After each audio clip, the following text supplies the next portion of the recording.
This is original 1860 political memorabilia. This is the material that would have been handed out to influential citizens to show their support for a particular candidate. All of the small medallions are for Mr. Lincoln. The envelope up here in the upper right-hand corner shows Honest Abe, the rail splitter. The nickname for Lincoln's Republican Party were the Wide Awakes. Here you see their insignia, the all-seeing eye that never sleeps. Also the insignia for the Pinkerton Detective Agency. And these would have been worn by influential citizens to hopefully influence other citizens in counties and cities to vote for that particular candidate. This is all original 1860 presidential campaign memorabilia.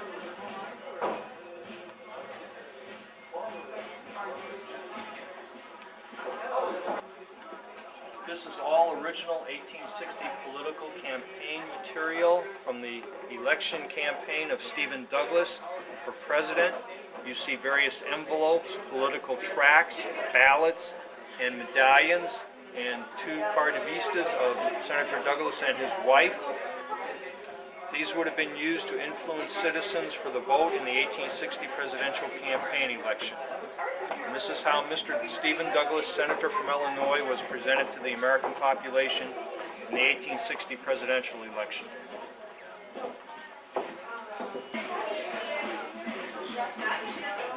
This is original 1860 presidential campaign material from the election campaign of John Bell, the moderate compromise candidate. Here's a political tract telling people who John Bell was. This is an envelope showing John Bell and Edward Everett of Massachusetts, his vice presidential candidate. Edward Everett was considered one of the greatest orators of his day. Here's an actual Constitution and Union ticket showing exactly who were the electors of Mr. Bell and Mr. Everett in a particular jurisdiction.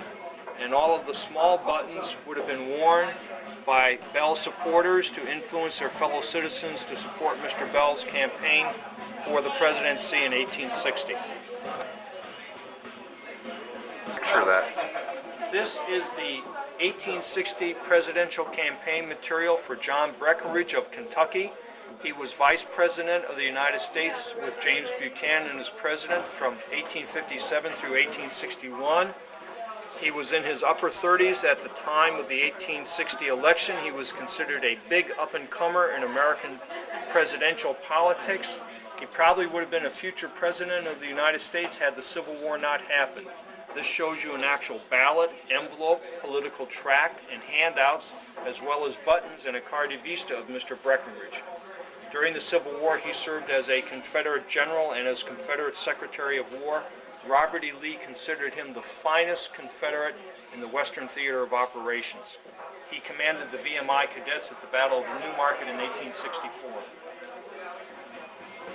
This is Stephen Douglas of Illinois as he was portrayed to the 1860 electorate. This is an original Harper's Weekly of 1860 as the voters would have seen Mr. Lincoln. This is Frank Leslie's Illustrated portraying John Bell and Edward Everett from the Constitution Union Party. This is a broadside for John Bell's Constitution Union Party. This is a broadside for John Breckenridge's party. Very, very rare.